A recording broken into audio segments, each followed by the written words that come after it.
Bonjour à tous, merci encore de votre fidélité. Je suis très heureux de vous retrouver pour ce nouveau numéro de School TV Le Mag. 30 minutes sur la scolarité de vos enfants. Et aujourd'hui, dans Action Éducation, gros plan sur la mixité sociale, mais aussi sur la mixité scolaire. De quoi parle-t-on? Mathilde Wessels, ici présente, sort sa loupe. Dans un instant, notre système éducatif crée-t-il des inégalités? Est-ce une machine à produire de la ségrégation scolaire? État des lieux dans un instant. Et puis l'école de la République tient-elle encore, oui ou non, ses promesses? Quid de l'égalité des chances? Et dans cette équation, quel rôle peut jouer le numérique? On en parle avec nos invités en plateau. Madame la ministre, bonjour. Bonjour. Vous allez bien? Très bien. Najat Vallaud-Belkacem, ancienne ministre de l'Éducation nationale. Je dis ancienne, mais c'est vrai qu'on a été ministre. On l'est pour la vie, c'est un peu comme quand on est prof, directrice générale de One France et présidente de France Terre d'Asile. On peut rappeler ce qu'est One France? Bien sûr, c'est une ONG de solidarité internationale dont le sujet, c'est l'extrême pauvreté dans les pays les plus vulnérables du monde. On est également en Skype, en duplex avec Vincent Gibert. Bonjour. Vous êtes le vice-président du conseil départemental de la Haute-Garonne et vous êtes en charge de l'éducation, de la vie associative, des valeurs de la République et conseiller municipal de Toulouse. Vous allez bien? Bonjour, oui, je vais bien et vous? Eh ben, tout va très très bien, on est prêt, c'est parti pour la loupe avec Mathilde. Salut Mathilde Wessels. Tout va bien? Tout va très bien. On parle de mixité sociale au collège, ça fonctionne et surtout, Oui. c'est bénéfique pour les élèves. Effectivement, donc en 2015, vous, Najat Vallaud-Belkacem, vous avez engagé un combat inédit, celui de la mixité sociale et scolaire dans les collèges. Une expérimentation qui a débuté en 2016. 46 départements ont défini 82 territoires pilotes, dont Paris. On va en parler. Expliquez-nous concrètement, Mathilde, en quoi consiste ce combat dans les faits? Alors, vous avez des collèges d'un même secteur qui ne sont pas éloignés les uns des autres et dans lesquels il y a une ségrégation sociale. Donc, vous avez des collèges dans lesquels il n'y a que des élèves ou quasiment que des élèves issus de milieux défavorisés et des collèges où, inversement, vous avez des élèves qui sont surtout issus de milieux favorisés. L'idée, c'est de créer un nouveau secteur multi-collège où les enfants sont mélangés pour respecter une certaine mixité sociale avec des offres pédagogiques proposées à tous les nouveaux élèves de ce secteur. C'est le cas à Paris du collège Berlioz, situé dans le 18e arrondissement de la capitale, et qui, 5 ans après cette expérimentation, se porte plutôt bien. Effectivement, 5 ans après, le collège Berlioz s'est couplé avec le collège Coysevox dans le 18e, plus favorisé, qui est situé à 600 mètres seulement. Et ce collège Berlioz s'est vraiment métamorphosé. Il a fallu surtout convaincre les parents d'y favoriser. Oui, avec, je le disais, des propositions pédagogiques comme des sorties scolaires, des classes bilingues. Et 5 ans après, tout se passe très bien. Des travaux ont même été réalisés dans la cour du collège avec notamment un jardin pédagogique, des bancs en bois. Et au niveau des résultats scolaires, c'est aussi ce qui nous intéresse. On observe une nette amélioration avec avant un élève sur 2 seulement qui avait son brevet. Aujourd'hui, c'est 89% de réussite, ce qui correspond à la moyenne parisienne. Il faut tout de même préciser, Patrice, un phénomène qui rend très compliqué cette mixité sociale, c'est ce phénomène de fuite des familles favorisées. C'est-à-dire qu'en fonction des secteurs, vous avez des familles qui refusent de mettre leurs enfants dans des collèges appelés ghettos où les résultats ne sont pas bons et donc privilégient les écoles privées ou même les dérogations. C'est donc un cercle vicieux car ces collèges ne connaissent pas de mixité sociale et scolaire et ceux qui n'ont pas les moyens d'emmener leurs enfants dans du privé subissent un petit peu cette ségrégation sociale et scolaire. Une crainte alimentée aussi par cet indice de position sociale qui révèle les inégalités sociales du système scolaire français. Effectivement, le ministère de l'Éducation nationale a d'ailleurs été condamné en juillet dernier par le tribunal administratif de Paris à transmettre les données relatives à l'indice de position sociale des collèges et des écoles. Le ministère craignait entre autres que cette transparence ne renforce ce phénomène d'évitement scolaire des établissements à l'indice le plus bas. Pour être simple, cet indice permet de décrire les inégalités sociales à l'école, mais surtout de savoir de quels milieux sociaux sont issus les élèves. Il est fondé sur les diplômes des parents, les conditions matérielles, le capital et les pratiques culturelles des élèves. L'indice moyen, pour vous rendre un petit peu compte, pour les écoles élémentaires en 2021-2022 est de 102,77. Le plus bas, il est en Guyane, 49,6. Et le plus élevé, c'est 155,6 pour une école élémentaire publique dans les Yvelines. C'est l'école de Buc. Merci Mathilde. L'expression orale.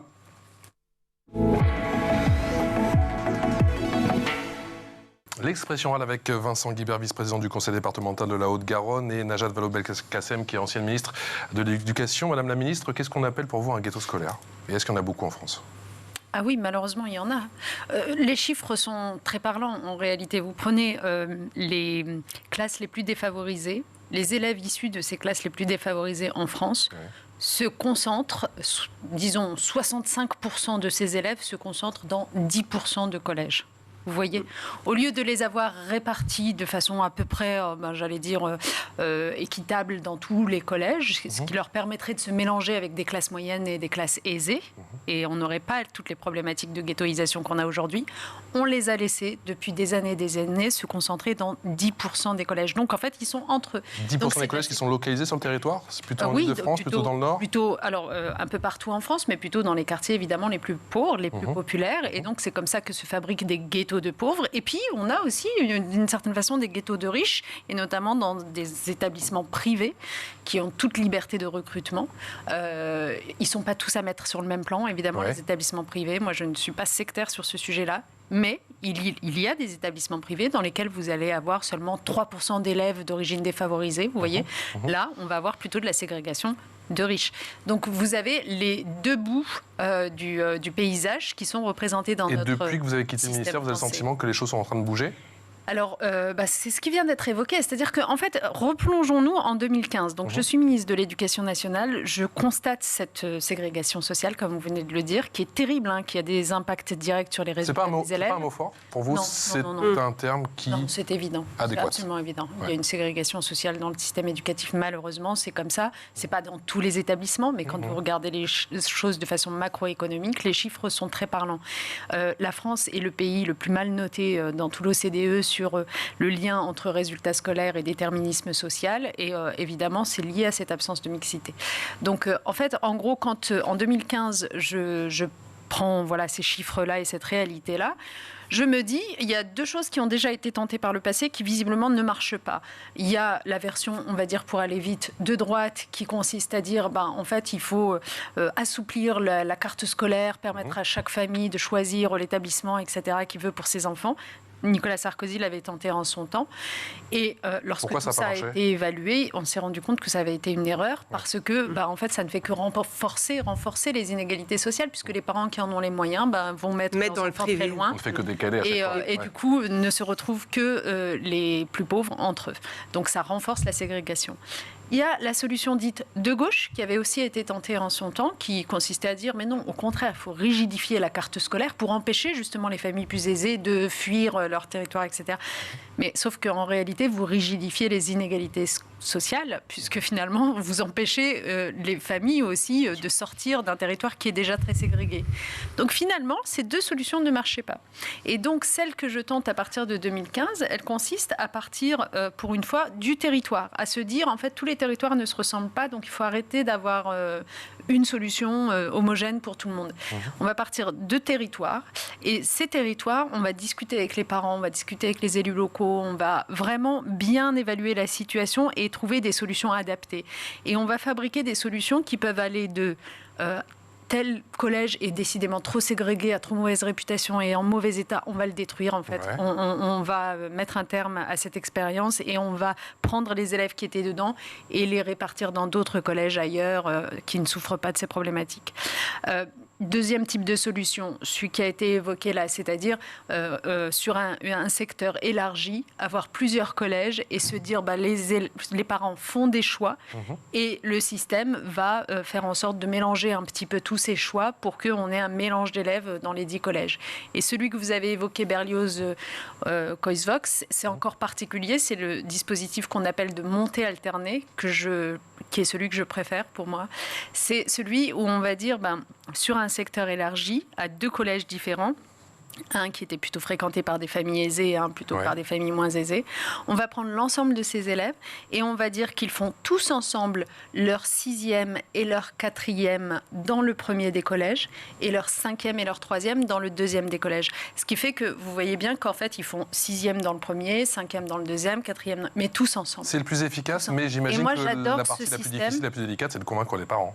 C'est ça. Alors oui, de manière générale, je vous avoue qu'à Paris notamment, ça a été très difficile de convaincre les parents. On a eu des manifestations sous les fenêtres des rectorats. On avait des parents qui demandaient à se faire rembourser la moins-value que leur appartement allait faire du fait que la sectorisation du collège avait changé. Enfin, vous voyez, pas ça. Ouais, ah bah oui, il y a quand même un lien assez consumériste, on va dire, à l'éducation aussi. Mais en même temps, moi, je ne jette pas la pierre aux parents parce que moi, je dis, c'est la responsabilité des pouvoirs publics que de ne jamais mettre les parents dans cette situation insupportable qui consiste à devoir choisir entre être un bon citoyen ou être un bon parent. Moi, je suis parent aussi et je ne supporte pas cette idée que vous soyez tiraillés entre les deux. Ben non, il faut que vous puissiez être les deux à la fois. Donc, il faut que les pouvoirs publics vous assurent que dans l'établissement où on vous dit c'est bien que vous envoyez vos enfants, il y ait vraiment des bonnes conditions de travail, un climat scolaire de réussite, etc., etc. Or, ce qu'on a fabriqué là, par exemple, si on reprend cet exemple, mais il y en a d'autres à Toulouse, à Montpellier, enfin, il y a plein d'exemples. Et si on reprend cet exemple, puisque vous l'avez cité, franchement, les résultats sont assez fabuleux. À l'époque, je me souviens, j'avais demandé à des scientifiques d'évaluer dans le temps, en suivant vraiment des cohortes d'élèves, les effets de cette réforme. Ils sont en train de les rendre publics en ce moment même, les scientifiques en question. Et donc, on a, notamment sur la question du climat scolaire, complètement apaisé, du fait que les élèves développent ce qu'on appelle des compétences douces, c'est-à-dire des compétences sociales dans le fait de rencontrer des gens qui ne leur ressemblent pas, qu'ils n'avaient absolument pas. C'est-à-dire qu'il y a une ouverture de part et d'autre. Absolument. Il n'y a pas d'effet négatif sur les résultats scolaires. Et puis surtout, la chose extrêmement positive, c'est l'estime personnelle des élèves, c'est-à-dire la capacité à se projeter dans l'avenir. Les scientifiques arrivent désormais à évaluer ça. La mixité sociale a aussi un effet sur le fait que les élèves croient dans les institutions, notamment ceux qui venaient de milieux défavorisés et qui jusqu'à présent n'y croyaient pas, croient dans les institutions, croient dans la fameuse devise liberté, égalité, fraternité, croient en eux-mêmes. Vincent Gibert, quel est votre sentiment, vous qui êtes vice-président du conseil départemental de la Haute-Garonne, et surtout quel est l'état des lieux concernant la mixité scolaire et sociale sur votre territoire? Écoutez, je partage beaucoup des éléments d'analyse que vous avez donnés. Peut-être un élément complémentaire à ajouter sur le constat, c'est que s'il existe aujourd'hui une ségrégation scolaire, c'est parce qu'il y a eu une accumulation de décisions en termes d'aménagement des territoires qui ont contribué à concentrer un certain nombre de populations dans des périmètres géographiques restreints. Et quand on parle du collège, on parle d'un établissement qui est un établissement à taille humaine. Et donc, lorsque vous dessinez un secteur de recrutement autour d'un établissement, eh bien, vous avez un collège dont la sociologie est à l'image du quartier. Et donc, nous, la solution, vous en avez évoqué deux finalement sur le plateau, la solution des secteurs multicollèges et la solution qu'a évoqué Madame la Ministre, qui est celle de finalement réorienter les élèves qui étaient dans des établissements très défavorisés vers d'autres établissements. Le dispositif d'amélioration de la mixité tel que nous l'avons conçu en Haute-Garonne, il s'est appuyé au départ sur ce constat d'une ségrégation scolaire très importante dans deux établissements au cœur de quartiers sensibles que nous avons décidé de détruire et nous avons réaffecté l'ensemble de ces élèves. Ça représente un peu plus de 1400 élèves pour l'ensemble des cohortes. Et nous avons décidé de les scolariser dans d'autres établissements d'accueil du département. Et donc moi, là où je rejoins Madame la Ministre, c'est que notre responsabilité, c'est de prouver finalement que nous avons raison de demander aux parents d'élèves de dépasser leurs craintes. C'est-à-dire que ça ne peut pas être une simple question et un simple enjeu de sectorisation. Il faut que chacune et chacun se donne les moyens de montrer que le pari peut être réussi. C'est-à-dire que c'est un élément qui est un élément positif pour chacune et pour chacun. Pour ceux que l'on appelle à être scolarisés dans des établissements plus éloignés et pour ceux à qui l'on demande finalement d'accueillir des élèves avec qui il n'y avait pas de brassage naturel parce que les quartiers et la structure géographique n'étaient pas organisés comme tels. Et donc là où on a essayé de travailler, c'est de travailler en partenariat avec l'Éducation nationale pour que soient accordés des moyens complémentaires à ces établissements dits établissements d'accueil, pour pouvoir permettre à la fois d'avoir des classes dans des nombres plus restreints que sur d'autres établissements, et également la volonté qui a été la nôtre d'engager des moyens justement pour que ce brassage, cette mixité se construise à travers des projets, notamment des partenariats avec des acteurs de l'éducation populaire. Et on en sort un résultat qui est un résultat très positif, parce que D'un point de vue de la réussite, on voit que ça n'a pas dégradé la réussite, notamment au DNB pour les élèves qui étaient déjà dans les collèges qui accueillaient ces élèves. Et on voit que ça a par contre sensiblement augmenté les résultats pour les élèves à qui on a demandé de faire un effort de transport, un effort complémentaire pour ne plus être scolarisés dans leur établissement de secteur. Ça passe forcément du coup par des travaux, Madame la Ministre, de végétalisation, de réorganisation. Vous avez parlé Monsieur Gilbert nous a parlé de destruction aussi totale. Ça passe forcément par des investissements. C'est le cas en effet à Toulouse, c'était le cas à Brest aussi. Il y a eu des territoires comme ça où vraiment il y avait des collèges qui souffraient pas simplement d'une mauvaise réputation, mais aussi d'un mauvais entretien, etc. Et donc la destruction, qui est jamais une décision facile à prendre pour des élus. Donc c'est pour ça, si vous me permettez, je voudrais vraiment les saluer, les élus locaux, et les remercier, parce que c'est une chose d'être ministre et puis de construire tout ce dispositif, c'est une chose d'être au quotidien en face des parents et de faire... Vous ne pouvez pas imaginer le nombre de centaines de réunions publiques avec les parents qui ont eu lieu à ce moment-là pour lancer les 80 projets dont on a parlé tout à l'heure. Donc oui, parfois ça passe par la destruction. Mais surtout, ce que disait M. Gilbert, qui est très important, c'est tout le reste des politiques publiques d'accompagnement. Oui, parce qu'il a fallu, par exemple, que ces élèves, à qui on demandait désormais à Toulouse de rejoindre un établissement du centre-ville, puissent prendre des bus ou des modes de transport pour lesquels la collectivité locale a fait un effort aussi. Alors peut-être que M. Gilbert va nous préciser, est-ce que c'était gratuit ou est-ce que c'était un tarif réduit? Mais vous voyez, il y a aussi cette question des tarifications des transports, etc. Donc c'est vraiment... il y a même, je crois, des accompagnants qui étaient mis en place dans les premiers temps, parce que pour les familles... voilà, c'était pas simple de voir leurs enfants partir aussi loin. On parle de petits sixièmes, donc 11 ans.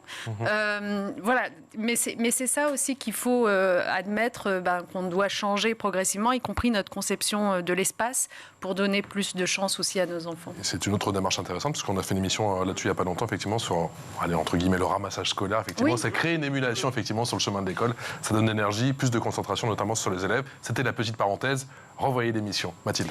Oui, non, parce que j'avais une question concernant la différence d'origine sociale. C'est vrai, on en parle, c'est important. Il y a aussi une différence de niveau, peut-être des collèges, des écoles, et peut-être de niveau aussi des professeurs. Qu'en disent-ils? Que disent les professeurs, justement, sur cet échange comme ça d'élèves? Est-ce qu'il y a des élèves qui sont perdus parce qu'ils changent d'établissement, peut-être avec un niveau plus élevé?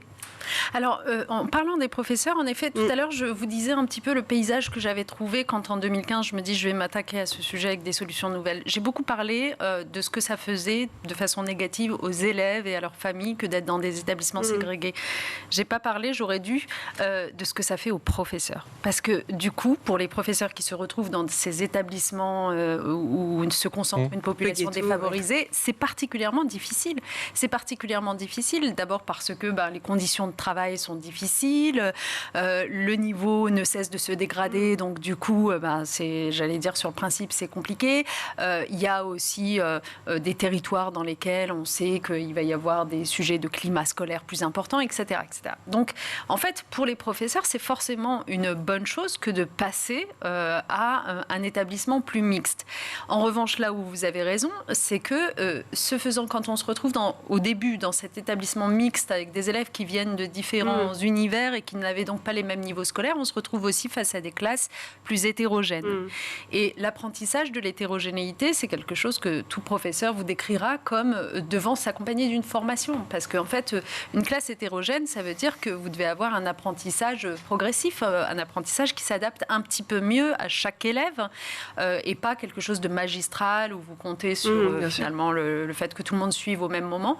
Mais ça ne peut être que positif parce que finalement cette formation-là, si on la donne aux enseignants en formation continue pour les aider à améliorer leur capacité à apprendre de façon progressive aux élèves, eh bien c'est aussi des résultats scolaires qui sont améliorés parce qu'aujourd'hui, toutes les études vous démontrent que les élèves gagnent à être, j'allais dire, accompagnés de façon plus individualisée dans leurs apprentissages, les bons comme les moins... Oui, parce que là, vous parlez des élèves dits défavorisés, mais pour les élèves favorisés, peut-être d'avoir des élèves qui ne suivent pas, le niveau peut baisser, et les parents, dans ces cas-là, peuvent dire « Ah bah non, nous, les enfants... » Si vous me permettez, juste une analogie rapide. Vous savez que j'ai beaucoup travaillé sur la question de l'égalité femmes-hommes.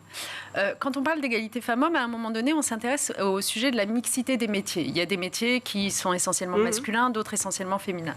Et on s'intéresse à comment est-ce qu'on rend plus mixte détestent les métiers, par exemple, masculins et vice-versa. Prenons les métiers des transports, très masculins. Fut un temps, il n'y avait que des hommes. Puis à un moment donné, on s'est mis à voir apparaître quelques femmes, 1, 2, 3 femmes. Qu'est-ce qui s'est passé ? En fait, le fait que des femmes arrivent à pousser ces secteurs d'activité-là, à adapter... j'allais dire, la question des charges lourdes, etc. Donc, en gros, l'ergonomie des métiers. Et adaptant l'ergonomie des métiers, ça a été un progrès, pas simplement pour les femmes qui arrivaient, mais aussi pour les hommes qui étaient là. Parce que finalement, créer des outils de travail qui permettent de moins se casser le dos, c'est positif aussi pour les hommes. Donc, d'une certaine façon, cette analogie, vous pouvez la transcrire au domaine de l'éducation. Si vous améliorez la capacité des enseignants à faire de l'apprentissage individualisé, progressif, c'est une bonne chose pour les élèves les plus en difficulté, mais c'est aussi une bonne chose pour les meilleurs élèves, parce que ça va leur permettre aussi d'aller plus loin, etc., parce qu'on s'intéressera aussi à ce qu'ils sont, à leur talent personnel, à leur façon d'évoluer personnelle. Donc je pense qu'il faut vraiment y voir que du positif. Vincent Gibert, on parle notamment de la solution qui est la plus difficile à mettre en place, mais visiblement la plus efficace, si je comprends bien, de coupler certains établissements. Dans quelle mesure ça a un effet positif concernant la problématique de l'absentéisme ou encore du décrochage scolaire ? Alors, première chose, sur la solution de coupler des établissements n'est envisageable que quand vous avez un territoire dans lequel les établissements sont à proximité. C'est-à-dire que ce qui est envisageable à Paris, où vous avez 500 mètres qui séparent 2 établissements, l'est peut-être moins quand vous avez 2 établissements qui sont beaucoup plus éloignés. Donc nous, c'est pour ça qu'on avait fait ce choix que de demander à des élèves, finalement, de s'éloigner de leur domicile. Et la phase 2 du dispositif, et ce que ça nous a permis, et notamment ce que le débat d'aujourd'hui nous permet, à la fois celui qu'on a ici et celui qui traverse la société sur cet enjeu-là, c'est de comprendre qu'on était arrivé au bout de ce qui était possible en termes de ségrégation, et que ces inégalités qui avaient tendance à se creuser entre notamment les collèges privés et les collèges publics, aujourd'hui, elle a un coût qui est beaucoup trop important pour la société.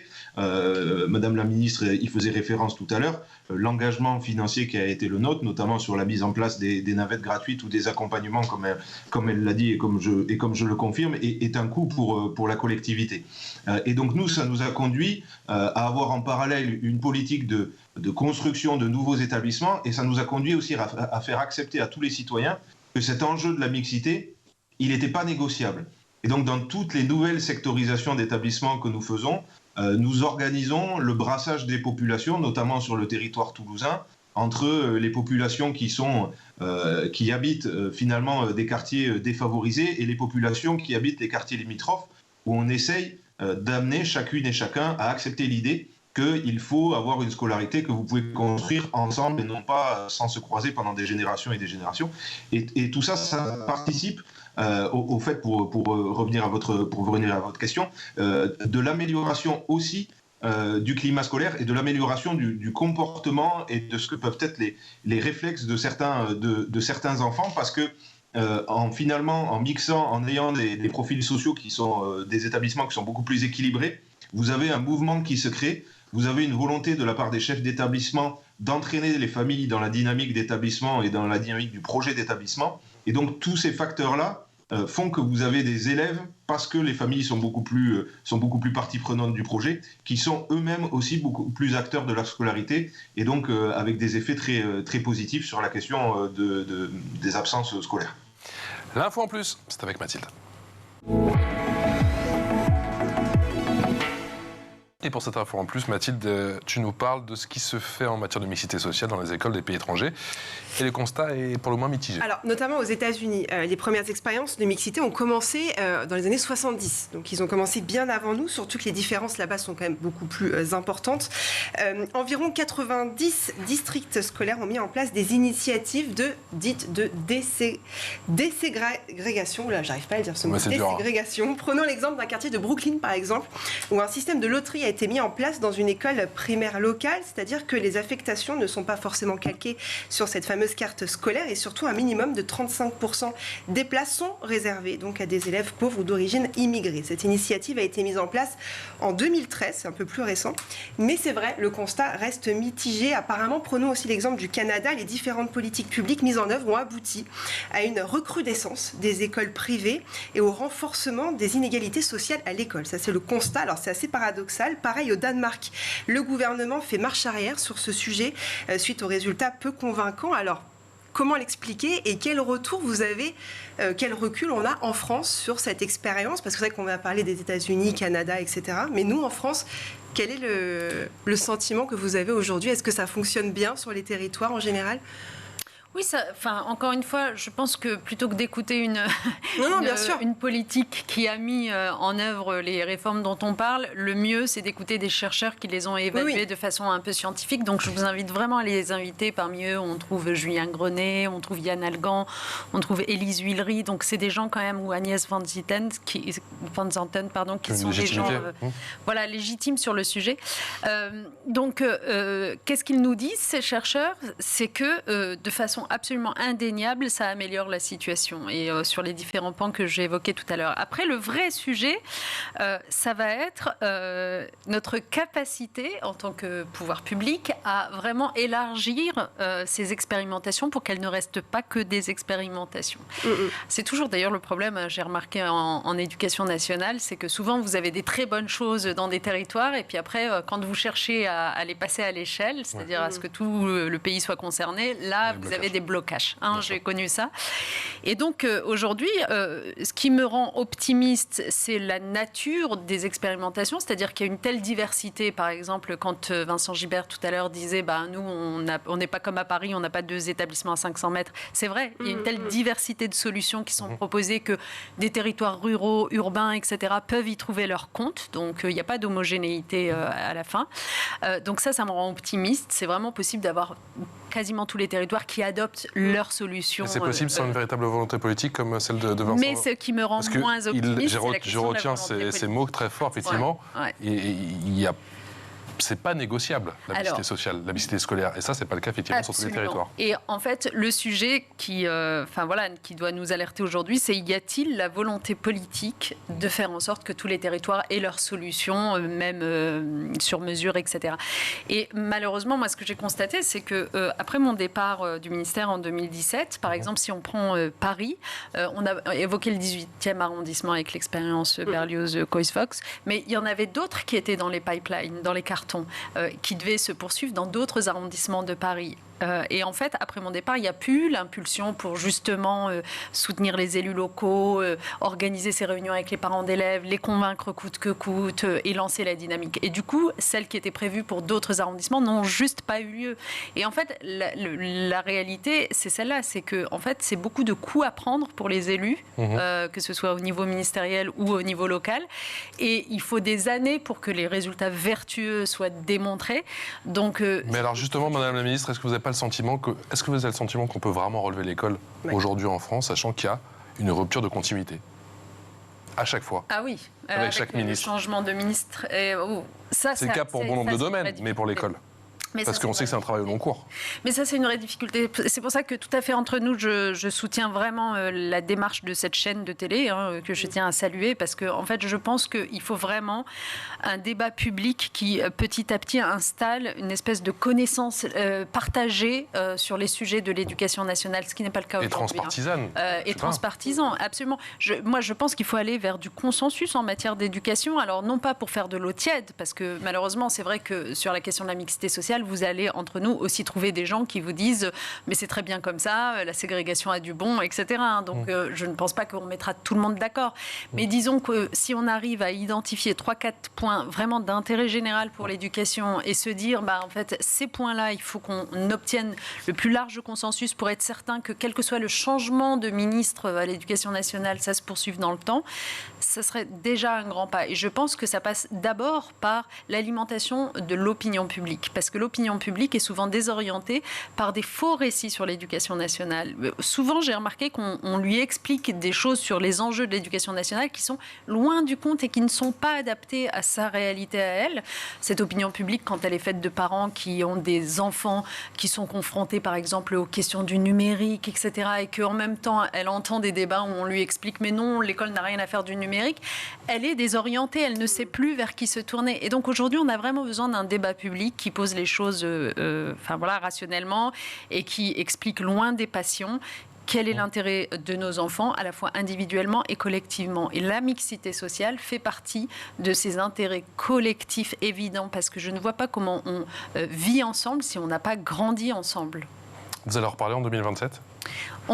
J'espère surtout que toutes les familles politiques, pas simplement la mienne, mais vont en parler beaucoup dès maintenant. Il y a plein de parents qui se battent dans différents lieux en France, qui se sont constitués en association, notamment l'association No Ghetto, si vous me permettez que je leur adresse un clin d'œil, parce qu'ils sont très, très, très actifs et militants pour cette cause de la mixité sociale. Merci beaucoup, Madame la Ministre. Najat Vallaud-Belkacem, ancienne ministre de l'Éducation nationale, directrice générale de One France et présidente de France Terre d'Asile. Et un grand merci également à Vincent Gibert, qui est vice-président du conseil départemental de la Haute-Garonne, en charge de l'éducation, de la vie associative et des valeurs de la République. On vous réinvitera tous les deux car le sujet est immense et c'était un réel plaisir. Merci ma chère Mathilde. Merci. On se retrouve demain.